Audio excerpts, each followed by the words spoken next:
পূর্ব মেদিনীপুর জেলার রামনগরে দোকানের শব্দবাজি উদ্ধার করল রামনগর থানার পুলিশ। রামনগর বাজারেই চলছে রমরমিয়ে নিষিদ্ধ বাজির ব্যবসা, যেখানে গোপন সূত্রে খবর পেয়ে পরশু রাতে অভিযান চালিয়ে বেশ কয়েক বস্তা নিষিদ্ধ বাজি উদ্ধার করে রামনগর থানার পুলিশ এবং এই ঘটনায় একজনকে গ্রেপ্তার করেছে। গতকাল তাকে কাঁথি আদালতে তোলা হয়েছে। ধৃত যুবকের বাড়ি রামনগর থানার নহরিয়া গ্রামে। তার বিরুদ্ধে ইতিমধ্যে মামলা রুজু করেছে রামনগর থানার পুলিশ। স্থানীয় মানুষের অভিযোগ, দীর্ঘদিন ধরে ওই এলাকায় বেআইনি বাজির ব্যবসা করে আসছেন ওই ব্যক্তি। অভিযুক্ত জানান তার কাছে একটি লাইসেন্সও রয়েছে, যদিও বা প্রশ্ন উঠেছে সেই লাইসেন্স বৈধ কিনা।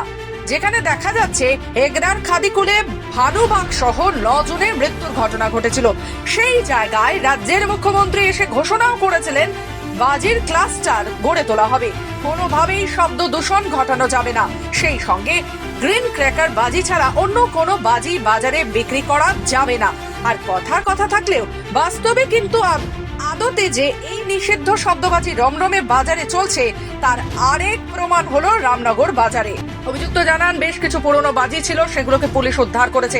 তবে স্থানীয় ব্যবসায়ীদের অভিযোগ, দীর্ঘদিন ধরে ওই ব্যক্তির বাড়িতে এবং রামনগরের বুকে যেখানে ব্যবসায়ীরা ব্যবসা করেন সেখানে অবৈধভাবে মজুত করা হচ্ছে অবৈধ শব্দবাজি। আর যে জায়গা থেকে পুলিশ গতকাল রাতে অভিযান চালিয়ে বাজি উদ্ধার করেছে, ঘিঞ্জি জায়গায়, যেখানে কয়েকশো ব্যবসায়ী প্রতিনিয়ত বসে ব্যবসা করে। নিচে রয়েছে ভুসি মালের দোকান আর উপরে রয়েছে অবৈধভাবে মজুত করা নিষিদ্ধ শব্দবাজি। এমনকি স্থানীয় মানুষের অভিযোগ, তিনি বহু জায়গায় অর্থের প্রলোভন দেখিয়ে অনেকেরই মুখ বন্ধ করে রাখার চেষ্টা করেছেন। তবে কিভাবে থানা থেকে ঢিলছোড়া দূরত্বে এইভাবে অবৈধভাবে নিষিদ্ধ শব্দবাজি মজুত করা যায় তা নিয়ে ইতিমধ্যেই প্রশ্ন চিহ্ন দাঁড়িয়েছে। রামনগর বাজার সমিতির সম্পাদক নিতাই সার বলেন, আমরা মাইকে ঘোষণা করেছিলাম কোনোভাবে অবৈধ বাজি মজুত করা যাবে না। তবে যদি কোনো ব্যবসায়ী অবৈধ বাজি মজুত করে রাখেন, পুলিশ তার বিরুদ্ধে যথাযথ ব্যবস্থা করুক। আর ব্যবসায়ীদের তরফ থেকেও আমরা প্রয়োজনে ব্যবস্থা গ্রহণ করব।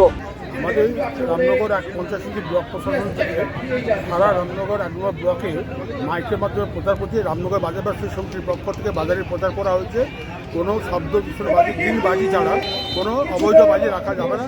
কেউ মজুত করলে তাকে সরকারিভাবে প্রশাসনের দৃষ্টি আকর্ষণ করে যাতে তাকে গ্রেপ্তার করে এবং আইনগত ব্যবস্থা গ্রহণ করে। তার জন্য আমরা প্রতিনিয়ত তাদের পাশে সঙ্গে আছি।